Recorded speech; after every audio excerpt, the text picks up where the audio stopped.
எல்லோருக்கும் வணக்கம்.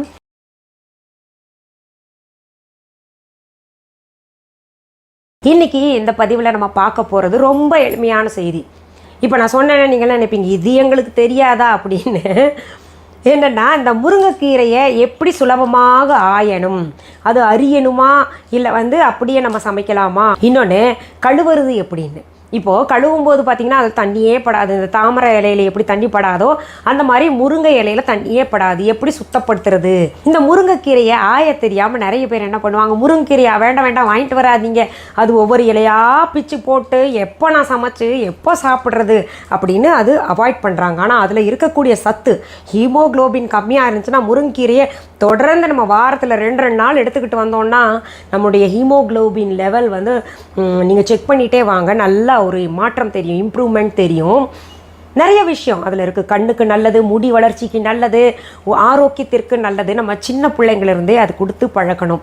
அது நிறைய விதமாக சமைக்கலாம், விதவிதமாக சமைக்கலாம். அதனால் இந்த முருங்கைக்கீரையை ஆயறதுக்கு பயந்துக்கிட்டு அதை ஒதுக்கிடாதீங்க. எப்படி சுலபமாக ஆயணுன்றது தான் நான் இப்போ உங்களுக்கு செய்து காமிக்க போகிறேன். இது எங்களுக்கு தெரியாதா, என்ன நீங்கள் போய் இப்படி பண்ணுறீங்களே, நாங்கள்லாம் கிராமத்தில் சர்வசாதாரணமாக ஒரு மரத்தையே ஒடிச்சு போட்டால் கூட சீக்கிரத்தில் ஆஞ்சு முடிஞ்சிருவோம் அப்படின்னு கிராமத்தில் இருக்கிறவங்க நினைப்பீங்க. கிராமத்தில் சர்வசாதாரணமாக முருங்கைக்கீரையை இப்படி எடுப்பாங்க, இப்படி போடுவாங்க, இப்படி சீக்கிரத்தில் ஆஞ்சு போட்டுருவாங்க. ஆனால் இன்னும் இந்த இளைய தலைமுறையினருக்கு தெரியல. நம்ம இப்போ கூட அது சொல்லித்தரலைன்னா இன்னும் கொஞ்சம் காலகட்டத்தில் பார்த்திங்கன்னா இந்த முருங்கைக்கீரையை வேண்டான்னு ஒதுக்கிடுவாங்க. அப்படின்னா என்னன்னு தெரியாது, ஆய தெரியாது. நம்ம முருங்கைக்கீரை ஆயறத பார்க்கலாம். நீங்கள் நினைப்பீங்க, என்ன இது முருங்கைக்கீரையெல்லாம் ஆயறதுக்கு ஒரு தனியாக வீடியோ போடுறாங்களே இவங்க அப்படின்னு. உண்மையிலேயே நிறைய பேருக்கு தெரியாதுங்க. எல்லாரும் என்ன தெரியுமா பண்ணுவாங்க, இந்த இலையிலேருந்து இப்படி ஒவ்வொன்றா எடுப்பாங்க. அப்படி இல்லைன்னா என்ன பண்ணுவாங்கன்னா, இப்படி குச்சியோடு இப்படி எடுத்து இப்படி குச்சிகளோடையே போடுவாங்க. நீளமான குச்சியெல்லாம் வரும், இப்படி போட்டால் கூட பரவாயில்ல. அப்படியே எடுத்துட்டு இப்படி எடுத்து உருவிட்டு இப்படியே போடுவாங்க. அப்படி போடுறதும் தவறு. அதனால் என்ன பண்ணணுன்னா, நம்ம எடுத்துருக்கோன்னா இப்படி, அதாவது நேராக ஒரு முறை ஆயிரதும் அப்புறம் திருப்பி ரிவர்ஸில் ஆயிரதும் அப்படி தான் ஆயணும். நான் ஆரம்ப காலகட்டத்தில் கல்யாணம் ஆன புதுசில் நான் கூட இந்த தவறை செஞ்சேன். இந்த முருங்கைக்கீரை ஆயறதுக்கு ரொம்ப சிரமப்பட்டேன். அப்புறம் என் வீட்டுக்காரு, அப்புறம் எங்கள் வீட்டில் ஒரு அம்மா இருந்தாங்க, அவங்க சொன்னாங்க இப்படியெல்லாம் ஆயக்கூடாதுமா, இப்படி தான் ஆயணும்னு சொல்லி கொடுத்தாங்க. பாருங்கள், இப்படி எடுத்துட்டு இதில் இது காம்பு இருந்துச்சுன்னா இப்படி ரிவர்ஸில் நம்ம எடுக்கணும். இப்படி இன்னொரு முறை செய்து காமிக்கிறேன் பாருங்கள். இப்படி எடுத்துக்கிட்டு இந்த ஈர்க்கிலிருந்து இப்படி எடுங்க. இது நான் சரியாக எடுத்தனால உங்களுக்கு சரியாக வந்துருச்சு, கீரையும் நல்லா இருக்குது அதனால் வந்துருச்சு. அப்படி இல்லைன்னா இந்த பாருங்க, காம்பு இவ்வளோ நீளம் கூட நம்ம போட வேண்டாம். இப்படி இருக்குன்னா இப்படி எடுத்துக்கிட்டு இப்படி ரிவர்ஸில் போங்க. இதில் என்ன பண்ணணும், நம்ம பழுத்த கீரைகள் இருந்தால் போட்டுருவே கூடாது. ஒரு பழுத்த கீரை இருந்தால் கூட குழந்தைங்க சாப்பிட்டாங்கன்னா அது பேதியில் கொண்டு போய் விட்டுரும். உங்களுக்கு காரணமே தெரியாமல் முருங்கீரை சாப்பிட்னாலும் இப்படி ஆயிடுச்சு, இனிமேல் முருங்கீரை கொடுக்கக்கூடாது அப்படின்னு நினச்சிட்டு தவிர்த்துருவீங்க. இதில் எவ்வளோ கால்சியம், அப்புறம் அந்த அயன் சத்தெல்லாம் இருக்குது. நமக்கு இம்யூனிட்டி பூஸ்ட் பண்ணுறதுக்காக இந்த முருங்கீரை சூப்பு, முருங்கீரை குழம்பெல்லாம் சாப்பிட்டுக்கிட்டு வந்தோன்னு வைங்களேன், ரொம்ப ரொம்ப நல்லது. நிறைய பேர் கேட்டுட்டு இருக்கீங்க, நமக்கு இம்யூன் பூஸ்ட் பண்ணணும்னா என்ன பண்ணணும் அப்படின்னு. இது போன்ற கீரைகள் நம்ம சாப்பிட்டுக்கிட்டே வந்தோம்னா ரத்த சோகையெல்லாம் இருந்தால் அது போயிடும். உங்களுக்கு ரத்த சோகைக்காக, நமக்கு ரத்த உடம்புல கம்மியாக இருக்குது, ஹீமோக்ளோபின் ப்ராப்ளம் இருக்குது அப்படின்னு நினைக்கிறவங்க எல்லாம் இந்த முருங்கீரையை வாரத்திற்கு 2 நாளாவது சேர்த்துக்கணும். இப்படி இலைகளாக எடுங்க. இது பை ப்ராக்டிஸ் என்ன ஆகும்னா, நீங்கள் ஒவ்வொரு ஈர்க்கா இல்லாமல் நிறைய கொத்தோடு எடுத்துகிட்டு கூட செய்யலாம். அதில் இந்த இலை நசுங்காமல் பார்த்துக்கணும் நம்ம.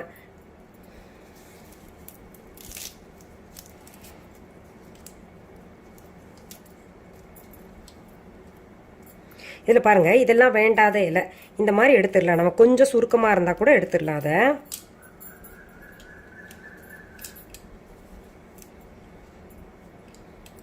இந்த முருங்கீரையிலிருந்து எடுக்கப்படுகின்ற எண்ணெய், அப்புறம் எடுக்கப்படுகின்ற தேன் எல்லாம் அவ்வளோ சிறப்பு, ரொம்ப நல்லது உடம்புக்கு.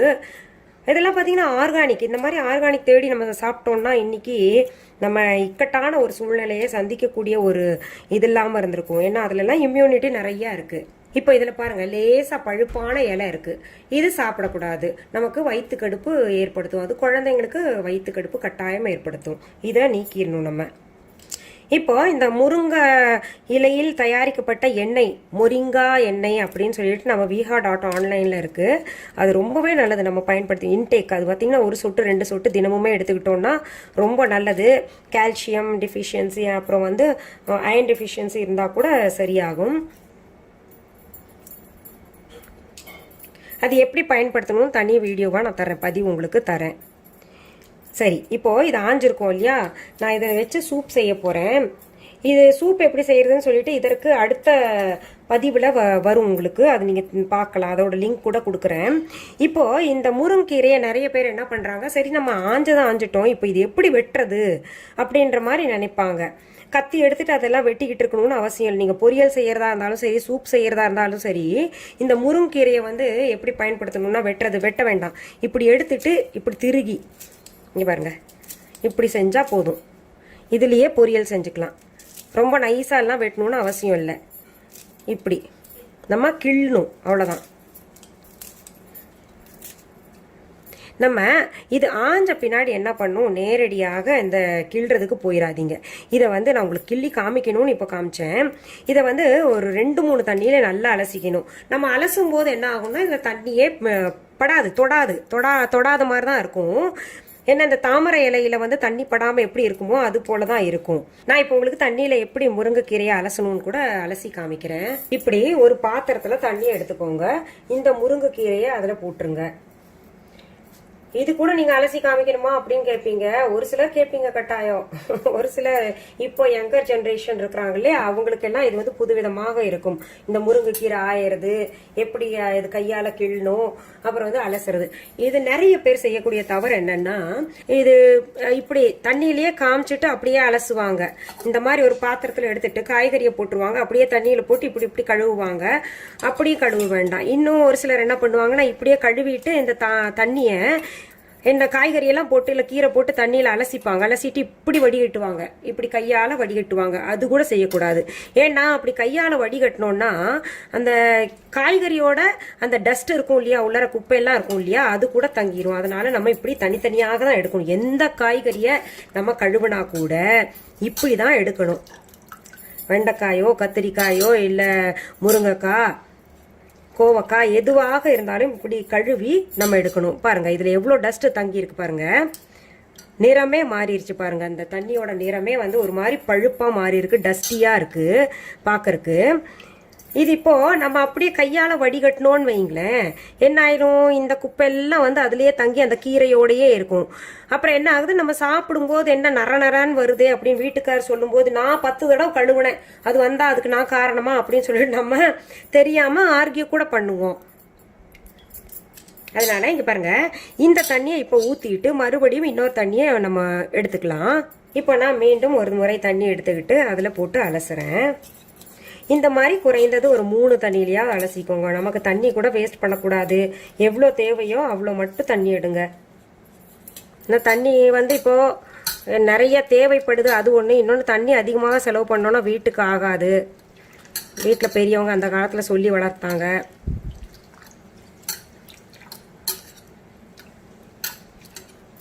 இப்போ மறுபடியும் இதை எடுத்துக்கலாம்.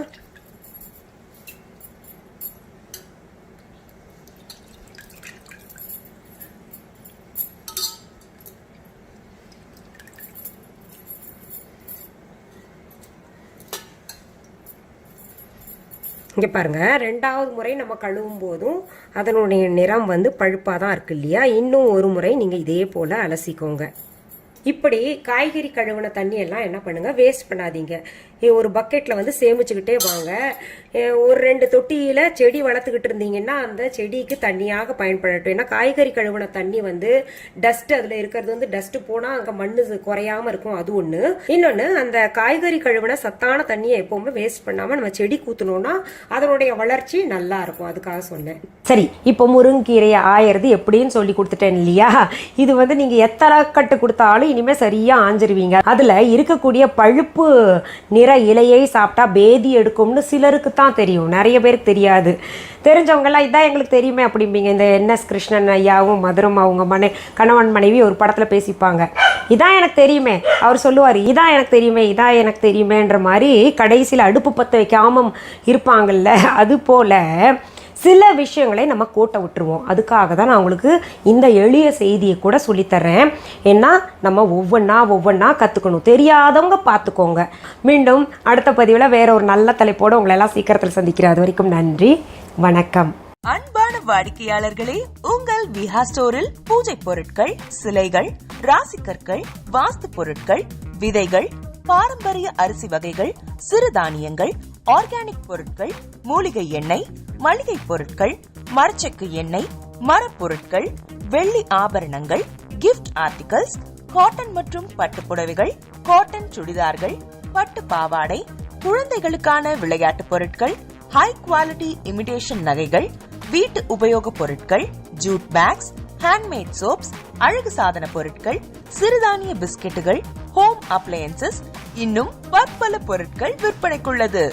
விஹா ப்ராடக்ட்களை நீங்கள் வாங்க விரும்பினால் அது எங்களுடைய viha.online வெப்சைட் மற்றும் சென்னை ராஜா அண்ணாமலைபுரத்தில் உள்ள எங்கள் விஹா ஸ்டோரில் மட்டுமே கிடைக்கும் என்பதை தெரிவித்துக் கொள்கிறோம்.